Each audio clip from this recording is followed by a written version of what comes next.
The spring cherry blossoms were in full bloom when Koji and Kenji Yamamoto came into the world on a cool April morning in Kyoto, Japan. Their mother, Yuki, often told the story of how the hospital room fell silent when the twins first opened their eyes. Not because of any medical concern, but because both babies seemed to turn their heads toward the soft classical music playing from a small radio by the window. They were born listening, Yuki would say with a warm smile. The nurse thought it was just a coincidence, but I knew better. The Yamamoto family lived in a modest apartment near the old part of Kyoto. Their father, Takeshi, worked as a violin maker, crafting instruments in a small workshop behind their home. Their mother taught piano lessons to neighborhood children. Music filled every corner of their lives, floating through the thin walls of their home from morning until night. By age 3, the twins were already different from other children. While most toddlers were learning to speak in complete sentences, Koji and Kenji were humming perfect melodies after hearing them just once. Their parents noticed how the boys would sit completely still during concerts, their small eyes wide and focused, while other children fidgeted and whined. "Look at how they listen," a family friend once whispered to Yuki during a community concert. "It's like they're trying to memorize every note," and that's exactly what they were doing. When they turned 5, their parents bought them a small keyboard to share. Takeshi had saved for months to afford it, working late into the evenings to finish extra violin repairs. They expected the twins to play with it as a toy. Instead, within weeks, the boys were recreating songs they had heard on the radio. Their first piano teacher quit after just 3 months. "I have nothing more to teach them," she told their stunned parents. "They learn in one lesson what takes my other students months." By age 7, the twins could play 4 instruments each. Koji mastered the piano and cello, while Kenji preferred the violin and flute. They practiced for hours without being asked, passing instruments back and forth in their small bedroom as if they were toys. Their elementary school teachers didn't quite know what to do with them. During music class, while other children struggled to play Twinkle Twinkle Little Star on plastic recorders, the Yamamoto twins would sit in the back of the room looking bored. "Can we try something harder?" Kenji once asked their music teacher, who stood there blinking in surprise. "Like what?" the teacher asked. "Bach?" Koji suggested. "Or maybe Chopin?" The twins didn't have many friends their age. Other children found them strange, too serious, too different. But they had each other, and that seemed enough. They spoke their own language of musical references and inside jokes. Sometimes they would burst into laughter for no apparent reason, as if sharing a private joke only they understood. When they turned 10, a visiting music professor from Tokyo heard them play at a local competition. The boys had performed a duet of their own creation, a piece that blended traditional Japanese melodies with classical European structures in a way that left the audience breathless. The professor approached their parents immediately after the performance. "Your sons need proper training," he said, his voice urgent. "They need to be at the Toho Gakuen school in Tokyo. They have gifts that come along perhaps once in a generation." Takeshi and Yuki exchanged worried glances. Tokyo was expensive. The prestigious music school was for wealthy families, for children, with connections. How could they possibly afford it? That night, after the twins were asleep, their parents sat at their small kitchen table talking in hushed voices. "We cannot hold them back," Yuki said, tears in her eyes. "They need this." "But how will we pay for it?" Takeshi asked, running his hands through his hair in frustration. "My workshop barely covers our expenses now." They decided to apply anyway, hoping for scholarships. The twins recorded audition videos in a friend's studio, playing pieces meant for musicians twice their age. 2 weeks later, the acceptance letters arrived, along with full scholarships for both boys. The school had never before offered complete scholarships to 2 students from the same family. "This is unprecedented," the admissions director told them over the phone. "But so is the talent of your sons." Moving to Tokyo was hard on the family. They found a tiny apartment far from the school, requiring the twins to take an hour-long train ride each way. Takeshi had to leave his workshop behind, finding work instead at a large instrument repair shop where he made less money but had steady employment. Yuki took on extra piano students, teaching late into the evenings, but watching Koji and Kenji flourish made every sacrifice worthwhile. At 12, the twins composed their first serious piece together, a complex work for string quartet that their teachers couldn't believe had been written by children. By 14, they were performing in venues across Tokyo, always together, their musical connection almost supernatural in its precision.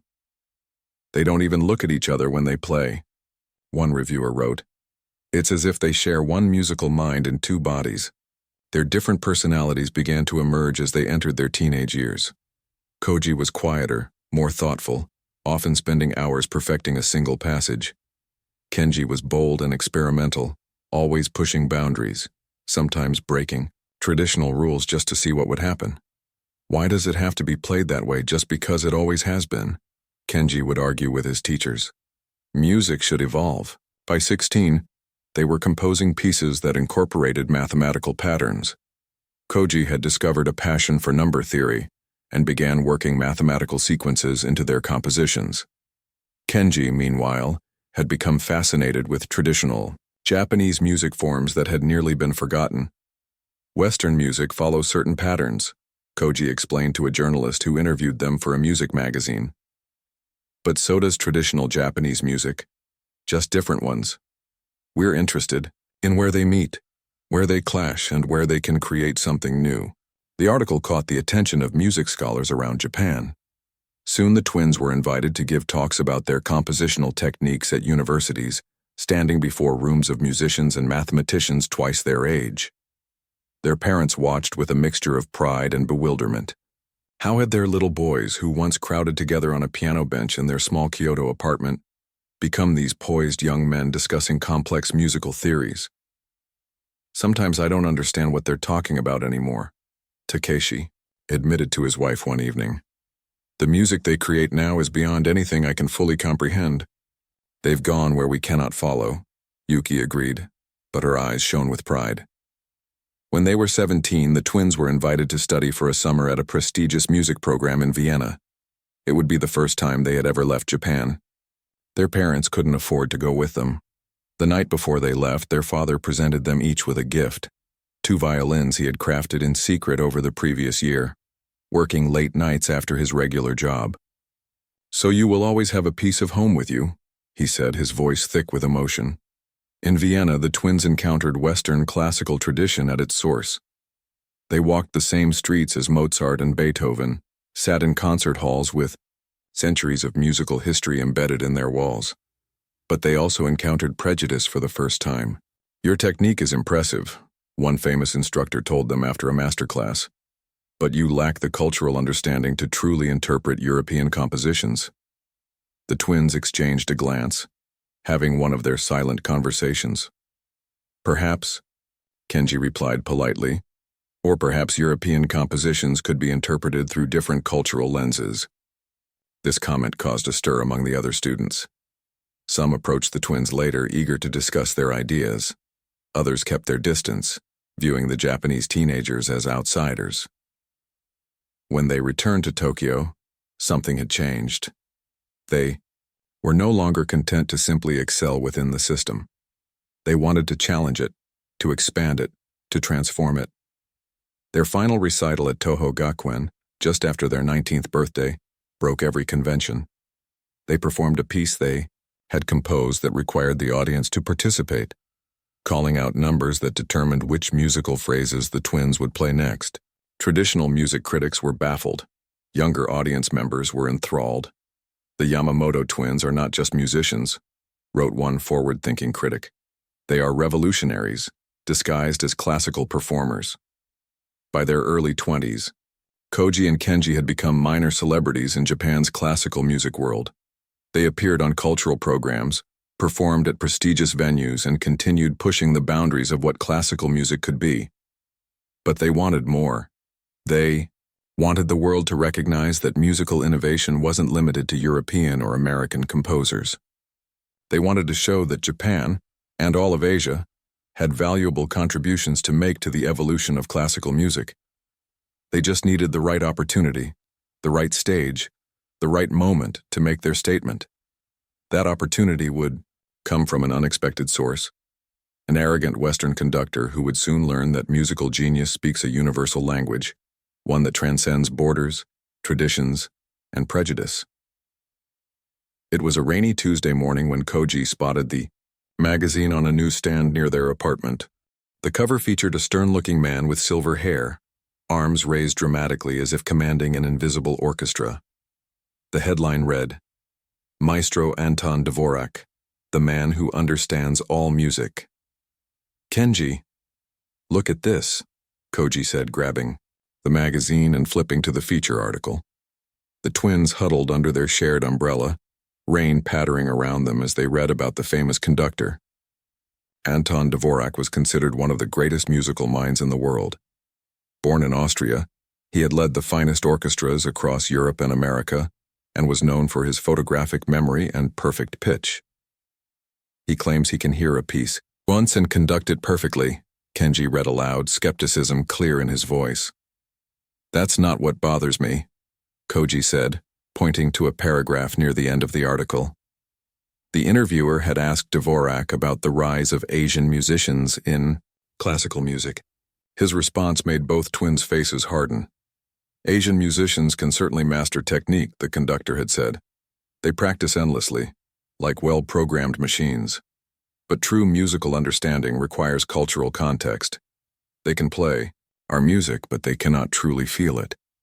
And as for their own compositions, merely derivative works that mimic Western structures without adding anything of value.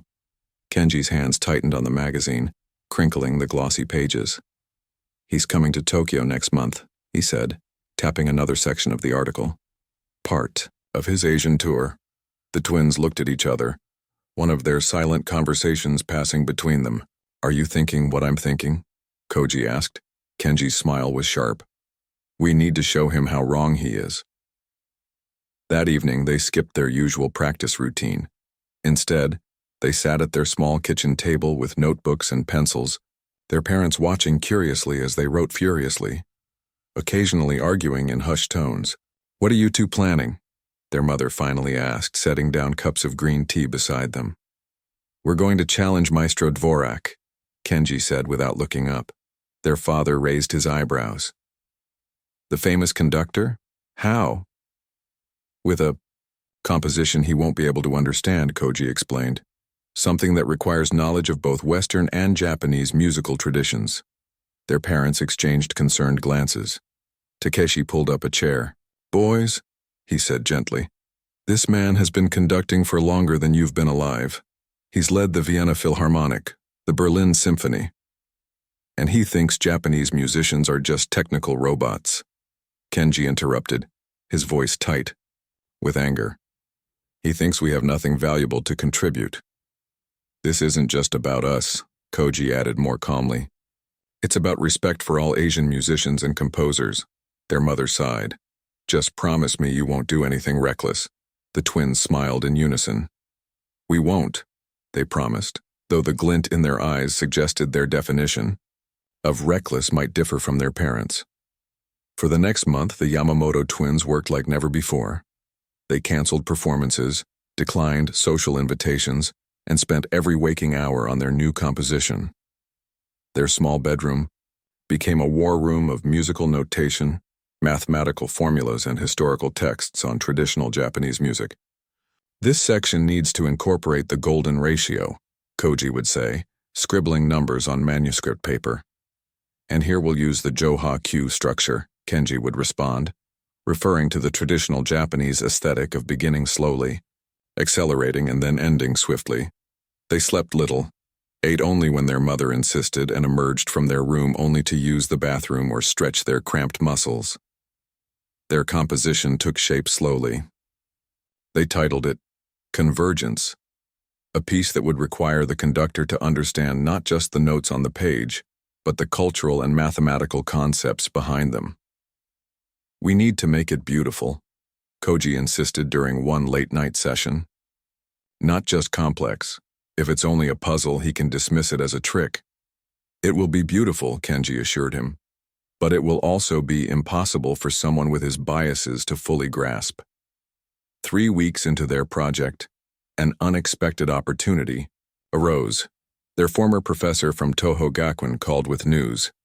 NHK is doing a special cultural program when Maestro Dvorak visits, she explained. They're looking for young Japanese musicians to perform for his critique. I suggested you two. The twins could hardly believe their luck. The National Broadcasting Network would give them the perfect platform for their challenge. Are you sure about this? Their father asked that night. It will be on live television if things go badly. They won't, Kenji said with confidence that only youth can provide. And if they do, Koji added pragmatically, at least people will be talking about the issues we're raising. As the day approached, news of the special program spread through Japan's classical music community. Word got out that the famous Yamamoto twins would be performing an original composition for the demanding Western maestro.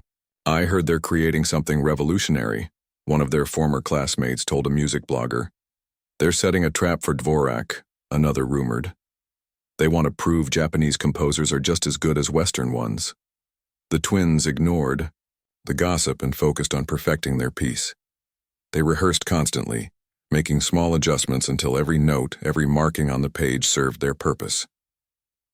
2 days before the program, they received a call from the NHK producer. We need to see the music beforehand, she explained. Maestro Dvorak likes to familiarize himself with pieces before the show. No, Kenji said immediately. That defeats the purpose, Koji explained more diplomatically. The piece is designed to be sight-read. If he studies it in advance, it won't be a fair test. The producer sounded uncomfortable. He might refuse to participate if he doesn't see it first. Then tell him it's a sight-reading challenge, Kenji suggested. That should appeal to his ego. The day of the program arrived with blue skies and unusual heat for early autumn. The twins dressed in matching black suits, their only concession to individuality being Koji's blue tie and Kenji's red one. Their parents accompanied them to the NHK studios, a modern glass building in central Tokyo. Remember to be respectful, their mother whispered as they walked through the lobby. No matter what happens. We will, the twins promised in unison. The studio was smaller than they expected, with bright lights and multiple cameras. A grand piano stood in the center, gleaming under the studio lights. About 50 audience members sat in rows of chairs, mostly music critics and industry professionals. And there, talking with the program host, was Maestro Anton Dvorak himself. In person, he was taller than he appeared in photographs, with a commanding presence that filled the room. His silver hair was perfectly styled, his expensive suit immaculate. When he noticed the twins, he gave them a cursory glance before turning back to the host. The dismissal was subtle but unmistakable. He hasn't even heard us play, Kenji muttered under his breath. He will, Koji replied softly. The program began with the host introducing Maestro Dvorak, listing his impressive accomplishments and welcoming him to Japan. The conductor spoke a few rehearsed phrases about being honored to visit such a technically accomplished musical nation. His slight emphasis on technically not lost on the twins. Then it was their turn. The host introduced them as Japan's most innovative young composers, reviewing their accomplishments and awards. Today they will present an original composition for Maestro Dvorak's critique, the host explained, a piece they've titled Convergence. The twins walked to center stage, bowing respectfully to the audience and the conductor. Kenji carried their score, bound in a simple black folder. Before we begin, Koji said in careful English, we would like to explain that this piece explores the meeting point of Eastern and Western musical traditions. It also incorporates mathematical principles that structure both the melody and rhythm, Kenji added. They handed the score to Maestro Dvorak, who took it with a polite nod that didn't reach his eyes. As he opened the folder, however, his expression changed. He flipped through the pages with increasing focus, his brow furrowing. The twins sat at the piano, positioning themselves for their four-hand performance. The studio fell silent as Dvorak continued studying their composition, taking much longer than anyone had expected. Whenever you're ready, Maestro, the host finally prompted. Dvorak looked up, his face now serious. This is Quite an unusual piece, he said carefully. Is there a problem? The host asked, a note of concern in her voice. No, no, the conductor said quickly. I'm simply appreciating the complexity. The twins exchanged a quick glance. Phase 1 of their plan was working. The conductor was already struggling with their notation system, which combined Western staff notation with symbols borrowed from traditional Japanese musical forms. Perhaps, Koji suggested innocently, you could tell us how you would conduct this piece? What tempo and emotional quality would you bring to the first movement? All eyes turned to Maestro Dvorak, who cleared his throat and looked back at the score. Well, he began, pointing to the first page. This opening clearly calls for a moderate tempo with… He stopped, studying a section where the time signature shifted according to a pattern based on prime numbers. This section, he continued, with less confidence when one appears to be based on an interesting rhythmic pattern. The twins waited patiently. The studio remained silent. Perhaps, Kenji suggested after an uncomfortable pause, you could demonstrate how you would conduct the transition at measure 24? It's a crucial moment in the piece. Dvorak studied the page again, his finger tracing the notes. It was the precise spot where the composition required understanding of both a Western fugue structure and the Japanese concept of ema, the meaningful space between notes. This appears to be, the conductor began, then stopped. For the first time, a hint of frustration crossed his face. This notation is unnecessarily complicated. Would you like us to explain it? Koji offered, his voice perfectly respectful despite the challenge behind his words. The famous conductor looked up, meeting the twins' eyes directly for the first time. In that moment, something passed between them. A recognition, perhaps, that this was not just about music but about something deeper. The battle had begun. The studio lights seemed to grow hotter as the silence stretched. Camera operators exchanged nervous glances. The program host shifted uncomfortably in her chair. Everyone could feel the tension building between the famous conductor and the young Japanese twins. Maestro Dvorak cleared his throat. Perhaps we should move on to your performance, he suggested, clearly eager to shift away from having to explain the composition. I can better critique after hearing it. The twins nodded in perfect unison. This too was part of their plan. To make him listen first. To force him to experience their music without the shield of technical language. Of course, Maestro, Koji said politely. We would be honored. They positioned themselves at the grand piano, Koji on the left, Kenji on the right. Their hands hovered above the keys for a moment as they took a synchronized breath. Then they began to play. The first notes filled the studio, a haunting melody that seemed to hang in the air like morning mist. The piece began simply enough, following Western classical structures that any trained musician would recognize. But soon, subtle shifts appeared. The rhythm changed in ways that felt both surprising and inevitable, following mathematical patterns rather than conventional time signatures. The twins played with their eyes closed, their bodies swaying slightly, moving as one organism. They had no need to look at the sheet music. Every note, every nuance was committed to memory and shared between them through some unspoken connection. As they reached the section that had confused Dvorak, their playing intensified. Here, the music incorporated ma, the Japanese concept of negative space where silence carried as much meaning as sound. Notes would hang in the air, the pause between them precisely calculated, creating tension that was almost physical. Camera operators zoomed in on Dvorak's face. His expression had changed from polite interest to intense concentration. His hand twitched slightly as if he were trying to conduct along but couldn't quite grasp the pattern. When the twins incorporated a passage based on traditional Japanese, scales that clashed beautifully with Western harmonies, his eyebrows rose. The audience sat transfixed. Even those who couldn't understand the technical complexity could feel the emotional power of the piece, the way it seemed to speak of two worlds colliding, fighting, and then finding unexpected harmony. As the twins approached the finale, their playing became even more unified. Their hands crossed over each other, creating visual poetry that matched the auditory experience. The final notes were neither triumphant nor melancholic, but something entirely new. A question left hanging in the air, unanswered. When they finished, the studio remained silent for 3 heartbeats. Then the audience erupted in applause. Several people rose to their feet. A music critic in the front row was wiping tears from her eyes. The twins opened their eyes and turned toward Maestro Dvorak. His face was unreadable as he joined in the applause, his movements stiff and formal. When the applause finally died down, the host turned to Dvorak. "Maestro, your thoughts on this remarkable performance?"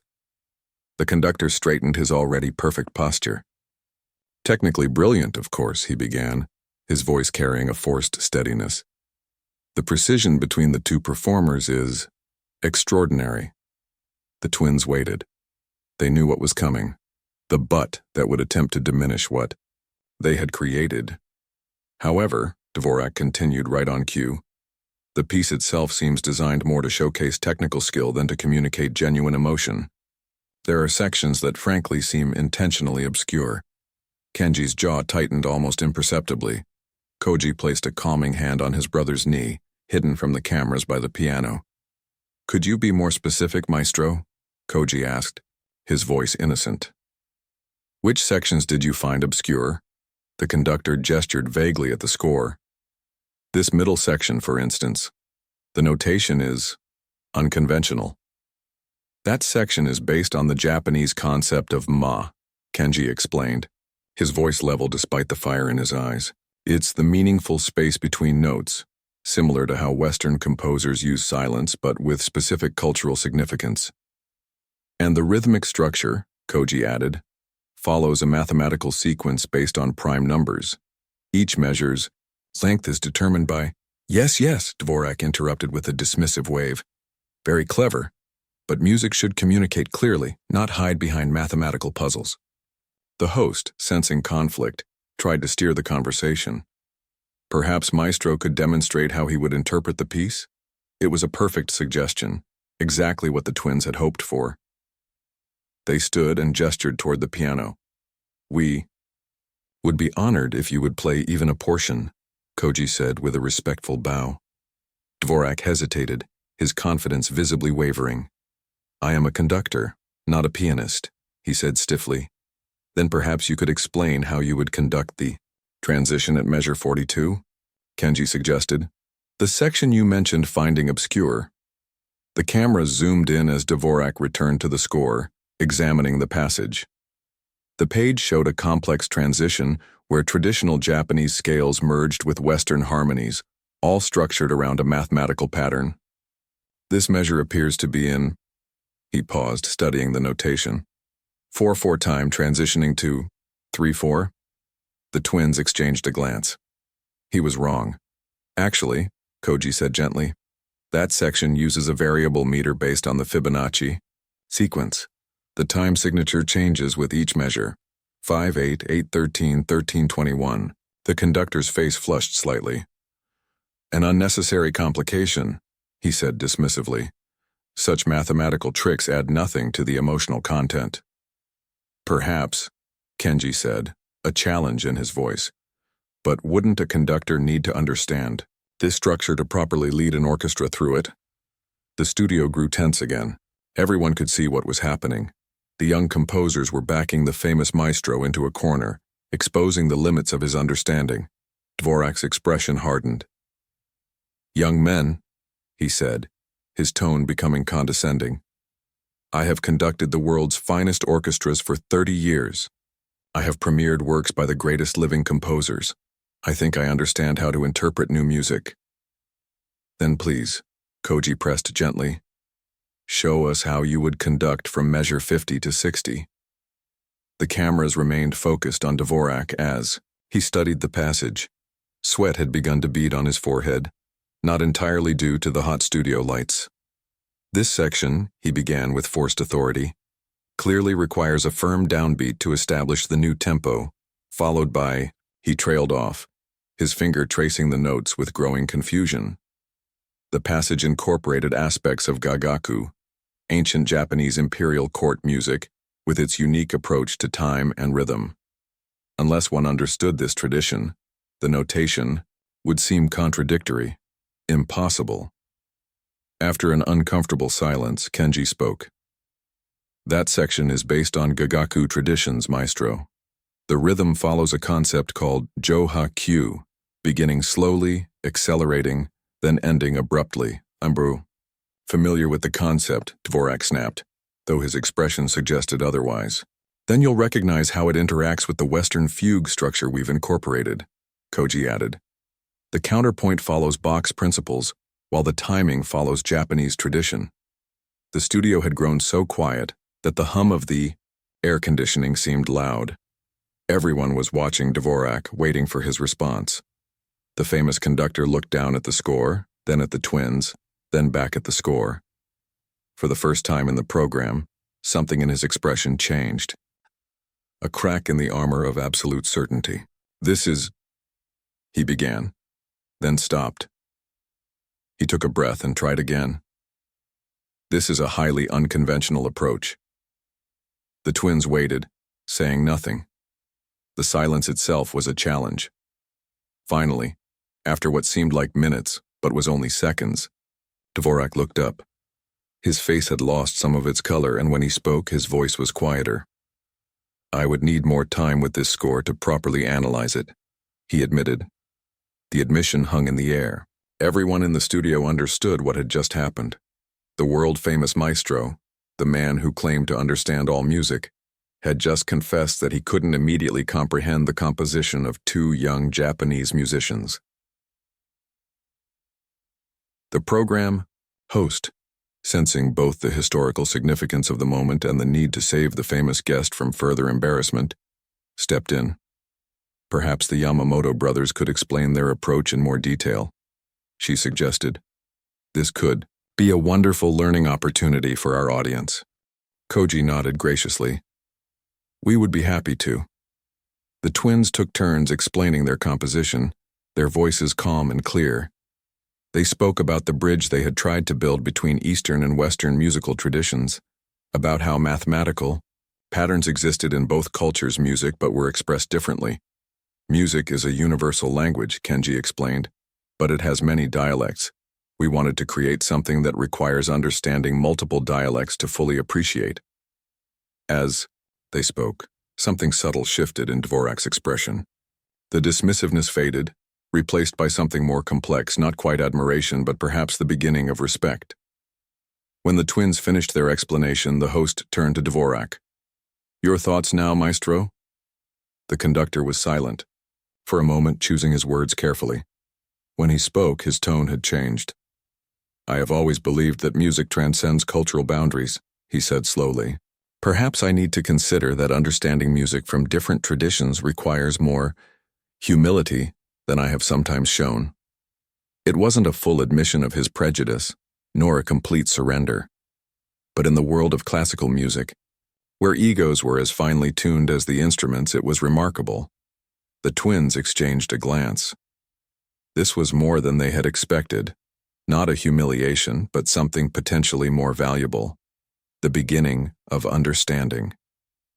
As the program moved toward its conclusion, viewers across Japan and streaming online around the world had witnessed something rare. A moment when art had challenged prejudice, when youth had schooled experience, when East had met West not in submission, but in equality. And it had all happened on live television for everyone to see. The twins stepped out of the NHK studio into the warm evening air, blinking against the sudden flash of cameras. Word had spread quickly about what had happened during the broadcast, and a small crowd of reporters and music students had gathered outside. Yamamoto-san, how does it feel to challenge Maestro Dvorak? A reporter called out. Did you plan to embarrass him from the start? Another shouted. Koji and Kenji exchanged a glance, momentarily overwhelmed by the attention. Their parents pushed through the crowd to reach them, their faces a mixture of pride and concern. No comment right now, their father said firmly, placing protective arms around his son's shoulders. They need rest. As they made their way to the station, Kenji's phone began buzzing constantly with notifications. He pulled it out and his eyes widened. "What is it?" Koji asked. "We're trending," Kenji whispered, showing his brother the screen. Clips from the show are already all over social media. By the time they reached their small apartment, the twins' performance had gone viral. Music forums were filled with heated debates. Comment sections overflowed with opinions from around the world. "Japanese twin school Western maestro," read one headline. "Cultural showdown on live TV," proclaimed another. Their mother made tea while the twins sat at their kitchen table, scrolling through reactions on their phones. The family's old laptop was open between them, showing a live stream of music critics discussing the event. "What they did was disrespectful," one commentator argued. "Dvorak is a living legend. It was about time someone challenged Western supremacy in classical music," countered another. "Did you see his face when he couldn't explain the Gagaku section?" Kenji said with a small smile. "That alone was worth all our hard work." Their father sat down across from them, his expression serious. "Are you prepared for what comes next?" The twins looked up from their phones. "What do you mean?" Koji asked. "You've challenged one of the most powerful figures in classical music," their father explained. "There will be consequences, good and bad." As if on cue, Koji's phone rang with an unknown number. He answered cautiously, putting it on speaker. "Is this Koji Yamamoto?" a woman's voice asked in English. "Yes, speaking," Koji replied, switching to English as well. "This is Elena Petrov from the International Music Review. We'd like to interview you and your brother about today's program and your composition methodology." Before the twins could even process this, Kenji's phone buzzed with an email notification. It was from the Tokyo Symphony Orchestra requesting a meeting to discuss a possible commission. Their parents watched with a mixture of amazement and worry as more calls and messages poured in over the next few hours. By midnight, the twins had received interview requests from 3 major music publications, commission inquiries from 2 orchestras, and an invitation to speak at an international music conference in Seoul. "This is everything we've worked for," Kenji said excitedly as they finally prepared for bed. "People are finally paying attention to what we're trying to do." Koji nodded, but looked more thoughtful. "I wonder what Dvorak is thinking right now." They soon found out. The next morning, they woke to discover that Maestro Dvorak had given an interview to a classical music website. The family gathered around their laptop to read it. Yesterday's program was a valuable reminder that music is a constantly evolving global language, Dvorak was quoted as saying. "The Yamamoto twins have created something genuinely innovative that challenges conventional Western approaches." "He's saving face," Kenji said skeptically. "Maybe," Koji replied. "Or maybe he's actually reflecting on what happened." The conductor's words, whether sincere or calculated, only added fuel to the growing international conversation. Music scholars began analyzing the twins' composition, with heated debates about its significance. Was it a gimmick designed to embarrass a Western figure, or a genuine breakthrough in cross-cultural musical theory? 3 days after the broadcast, the twins received an unexpected message. Maestro Dvorak was requesting a private meeting before he left Tokyo. "You don't have to go," their mother said, concern evident in her voice. "You've made your point. We should hear what he has to say," Koji insisted. "What if it's a trap?" Kenji wondered. "What if he's going to try to humiliate us in return?" Despite their reservations, curiosity won out. The next afternoon, the twins found themselves in a private room at an upscale hotel in central Tokyo, waiting nervously for the man they had challenged on national television. When Dvorak entered, he looked different than he had under the studio lights, older perhaps and less imposing. He greeted them with a formal bow, which they returned. "Thank you for coming," he said, gesturing for them to sit.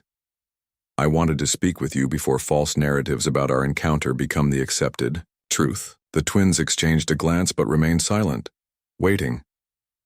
"First," Dvorak continued, "I want to acknowledge that your composition is remarkable. Had I approached it with more openness, our interaction might have been quite different." He paused, seeming to choose his next words carefully. "I have conducted orchestras for over 30 years. In that time, I have developed certain biases about what constitutes great music. These biases have served me well in interpreting the Western canon, but they also created blind spots. The twins listened intently, surprised by the conductor's candor. Your piece exposed those blind spots, Dvorak admitted, and while it was uncomfortable, quite uncomfortable in fact, it was also valuable. We didn't create it just to embarrass you, Koji said quietly. We wanted to show that understanding music requires cultural context, all cultural contexts, not just Western ones. Dvorak nodded slowly. A lesson well taught if painfully received. A hint of a smile crossed his face. Though I suspect the element of public embarrassment wasn't entirely accidental. Kenji couldn't help but smile back. Perhaps not entirely. The conversation that followed surprised all three of them. For nearly 2 hours, they discussed music theory, cultural influences, and the future of classical composition. Dvorak asked questions about Japanese musical traditions with genuine curiosity. The twins explained concepts they had incorporated into their piece, no longer as a challenge but as an exchange of ideas. I'm conducting the Berlin Philharmonic next season, Dvorak said as their meeting drew to a close. Would you consider adapting Convergence for full orchestra? I would be honored to premiere it. The twins were speechless. This was far beyond anything they had anticipated. You would conduct our piece? Kenji finally managed to ask. With your guidance, Dvorak replied. I clearly have much to learn about certain aspects of it. As they left the hotel, the twins walked in stunned silence for several blocks before Kenji finally spoke. Did that really just happen? Did Maestro Anton Dvorak just ask to premiere our composition? Koji nodded slowly. And admit he was wrong about Asian musicians. Not in those exact words, Kenji pointed out. Close enough, Koji replied with a small smile. When they shared the news with their parents that evening, their father sat back in his chair with tears in his eyes. This is how change happens, he said softly. Not through forcing others to admit they are wrong, but by creating something so true, they can't help but see it for themselves. Over the following weeks, what had begun as a viral moment transformed into something more substantial. Music schools around Asia reported increased applications. Asian composers shared stories of how they had faced similar prejudice, but had never found a way to challenge it effectively. The twins' inbox filled with messages from young musicians thanking them for standing up to Western classical orthodoxy. Some shared their own compositions, created with newfound confidence in their cultural heritage. A professor from the Beijing Conservatory wrote, For decades, we have taught our students to suppress their Chinese musical instincts to succeed in the Western classical world. Your stand gives us permission to embrace both traditions equally. Not all reactions were positive, of course. Some classical purists dismissed the twins as publicity seekers. Others accused them of disrespect toward a master conductor. A few particularly harsh critics called their composition a mathematical exercise masquerading as art. Does it bother you? Their mother asked one evening, showing them a particularly scathing review. Kenji shrugged. Not really. At least they're talking about the issues we wanted to raise. And for every negative comment, we get 10 messages from young Asian musicians who feel inspired, Koji added. The twins worked tirelessly on adapting Convergence for full orchestra, spending long hours expanding their piano composition into something that would showcase every section of the Philharmonic. They consulted with instrument specialists, experimented with new combinations of sounds, and refined their mathematical structures. 6 weeks after the television program, they received another surprise. NHK wanted to produce a documentary about their journey from their early musical education to the viral confrontation and its aftermath. They want to follow us to Berlin for the premiere, Koji explained to their parents after the meeting with producers. And film our rehearsals with Maestro Dvorak, Kenji added. Their father looked thoughtful. Are you comfortable with that? Having cameras document your work with him? The twins considered this. I think it's important, Koji said finally. Not to show us triumphing over him, but to show how different musical traditions can come together. If people only remember us for that one moment on TV, nothing really changes, Kenji agreed. But if they see what comes after, the collaboration, the learning on both sides, maybe that can make a difference.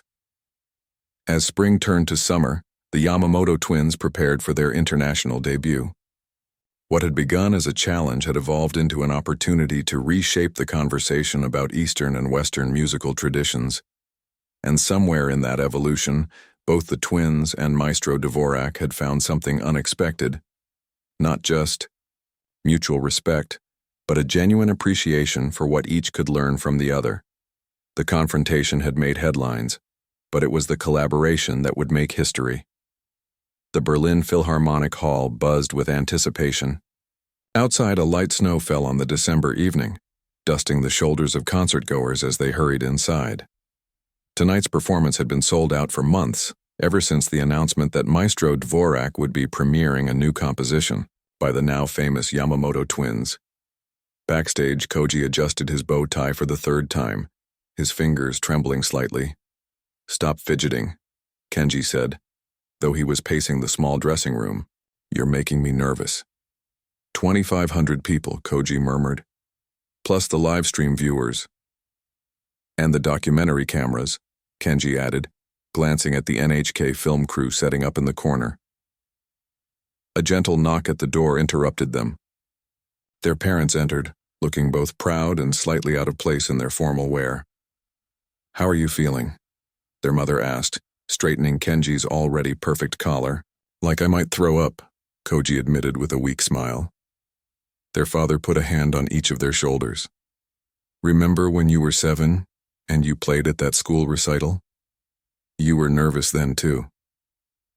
"This is slightly different, Dad," Kenji said with a laugh.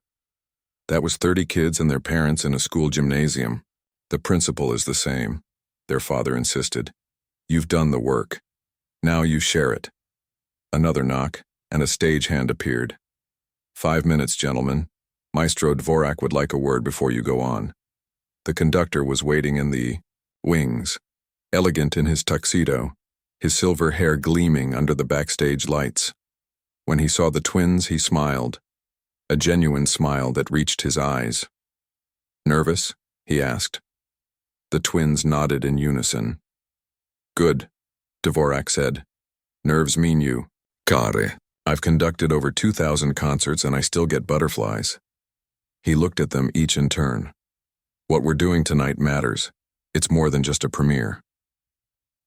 Over the past 6 months, the twins had spent countless hours with Dvorak, first over video calls, then during 2 intensive weeks of rehearsals in Berlin. What had begun as a tense relationship had evolved into something approaching friendship, built on mutual respect and a shared vision.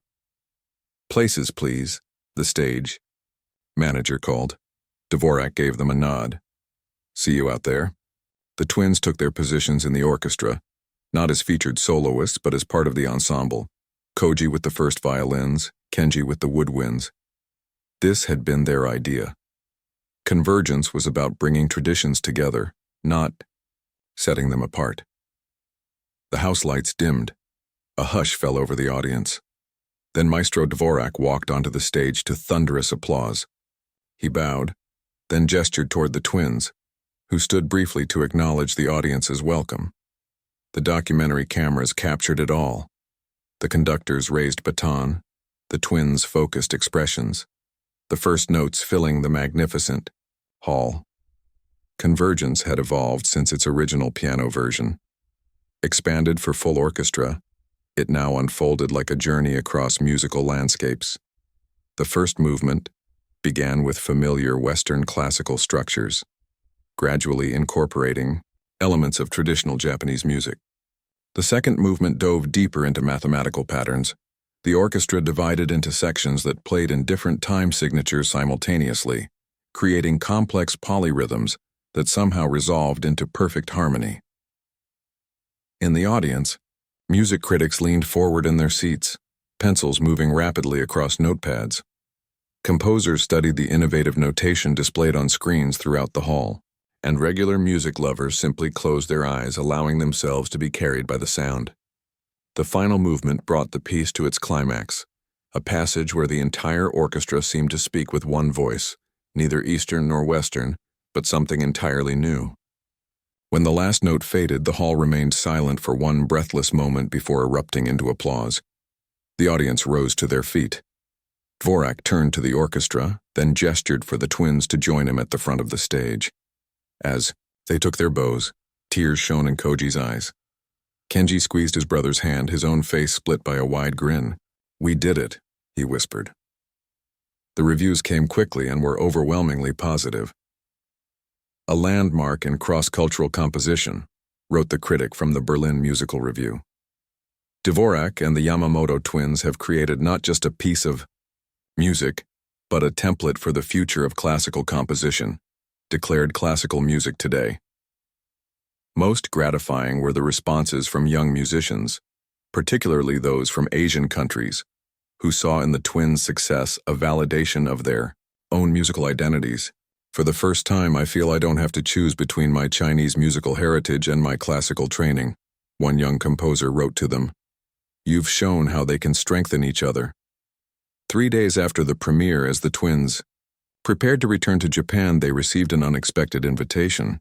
The Berlin Conservatory wanted them to give a masterclass before they left. "Us? Teaching a masterclass?" Koji said incredulously when Dvorak delivered the news. "We're barely out of school ourselves." "That's precisely why they want you," the conductor explained. "You represent something new, a perspective their students need to hear." The classroom was packed when they arrived. Students sat in every available chair, stood along the walls, even crowded in the doorway. The documentary crew squeezed into a corner, cameras rolling. "We didn't prepare a formal lecture," Koji began, looking nervous. "Instead, we thought we'd just talk about our journey," Kenji continued, "and answer your questions." A young woman in the front row raised her hand immediately. "Were you trying to humiliate Maestro Dvorak with your composition?" she asked bluntly. The twins exchanged a glance. "Initially, yes," Kenji admitted with characteristic honesty. "We were angry about his comments regarding Asian musicians. We wanted to prove him wrong," Koji added, "to show that understanding music requires cultural context. All cultural contexts, not just Western ones." "And did you?" another student asked. The twins considered this. "What we learned," Koji said thoughtfully, "is that confrontation was just the beginning. The real work happened afterward in the collaboration. The point was never to prove that Eastern musical traditions are superior to Western ones," Kenji explained. "It was to show that both have value, both have limitations, and together they can create something greater than either alone." A student in the back raised his hand. "Do you think Western classical music institutions are ready for that message?" This sparked a lively discussion that lasted well beyond the scheduled hour. Students shared their own experiences of feeling caught between traditions, of being told to suppress their cultural backgrounds to succeed in classical music. As the session finally wound down, a professor who had been quietly observing from the back approached the twins. "What you've started here is important," she said, "but it needs to continue beyond one composition, one premiere." "We know," Koji agreed, "but we're not sure what comes next." "Perhaps I can help with that," the professor said. "I've been developing a program focused on cross-cultural musical education. We need young composers like you to help shape it." This conversation was the seed that would grow into the twins' life work. Over the next 5 years, they divided their time between composing, performing, and educational outreach. They collaborated with musicians from China, Korea, India, and across Southeast Asia, creating works that bridged Eastern and Western traditions. 3 years after the Berlin premiere, they established the International Institute for Musical Convergence in Tokyo, a school dedicated to teaching young musicians from around the world to draw on all traditions without hierarchy or prejudice. Maestro Dvorak spoke at the opening ceremony. "When these young men challenged me on television 5 years ago, I thought it was about proving who knew more," he told the audience. "I've since learned it was about something far more important, recognizing that no single cultural tradition has a monopoly on musical truth." The once arrogant conductor had become an unlikely ally in their mission, using his influence to open doors that might otherwise have remained closed to them. On the 5th anniversary of their confrontation, NHK aired the completed documentary, Convergence: How Two Young Musicians Changed Classical Music. It included footage from the original television program, the Berlin premiere, and the remarkable journey between those moments. In the final scene, the twins stood on the roof of their institute at sunset, Tokyo's skyline spread out behind them. "Did you ever imagine this would be the result of that day on television?" the interviewer asked. The twins smiled at each other, that silent communication passing between them. "We hoped to change one man's mind," Koji said. "Instead, we found a way to be part of changing an entire musical culture," Kenji finished. The camera pulled back as they turned to look out over the city. Standing shoulder to shoulder as they had since birth, two young men who had set out to prove a point and ended up transforming their art form. That evening, after the documentary aired, their parents hosted a small celebration at their home. Friends, former teachers, and a few students gathered in the same modest apartment where the twins had first learned to play. Their father raised a glass. "To my sons, who taught the world to listen differently." Koji and Kenji looked around at the faces of those who had supported them from the beginning, long before viral videos and international premieres.